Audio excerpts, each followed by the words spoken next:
নমস্কার, সবাইকে জানাই গুড আফটারনুন। দেখুন, আমি আজকে আপনাদের সঙ্গে আমার অ্যাভিয়ারিতে যে সমস্ত ছোট পাখি আছে সেইগুলোর বাচ্চা কিছু হয়েছে সেগুলোই শেয়ার করছি। অনেকেই হয়তো ভিডিওটি দেখে ভাববেন যে দিদিভাই আপনি এত পাখি টেক কেয়ারের কথা বলেন, আবার এই গরমের মধ্যেও ওদের ব্রিডিং করাচ্ছেন, এগুলো কি বলুন তো?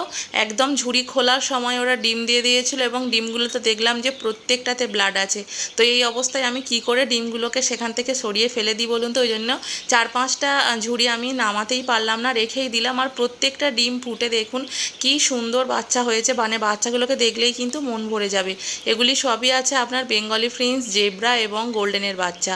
তো অনেকেই আমাকে কমেন্ট করছেন বা এর আগেও অনেকে আমাকে বলেছেন যে দিদিভাই আপনার অ্যাভিয়ারিটা একটু ঘুরিয়ে দেখান। অবশ্যই দেখাবো। আর আমি আরও একটা কথা বলি, আমার অ্যাভিয়ারি না একটা জায়গায় নয় যে দেখাবো, আমার অ্যাভিয়ারি আসলে দুটো জায়গায়, মানে ছাদের মধ্যে আলাদা আলাদা সেপারেট করা দুটো অ্যাভিয়ারি আছে। মানে একটা ফার্মে আমার থাকে শুধুমাত্র বড় পাখি, যেমন লং টেল, ককাটেলস, লাভ বার্ডস, এই ধরনের, লং টেল নয়, ককাটেল, লাভ বার্ডস, বদ্রি, এই ধরনের পাখি থাকে। এবং আরও একটি কেজ যেখানে জাভার সমস্ত মিউটেশন পাবেন, তারপর বেঙ্গলি প্রিন্স, জেব্রা প্রিন্স, তারপর গোল্ডেন স্টার, এই সমস্ত পাখি আমার ওই মানে আর একটা যে সেকেন্ড অ্যাভিয়ারি আছে ওখানে। তো এই যে আমি বলছি গোল্ডেন স্টার এবং লং টেল, বেঙ্গলি এবং জেব্রা প্রিন্স কিন্তু নিজেরা ডিম পারে এবং নিজেরাই বাচ্চা করে, কিন্তু গোল্ডেন স্টার এবং লং টেল কোনোভাবেই দেখছি নিজেরা ডিম পেড়ে নিজেরা বাচ্চা করছে না।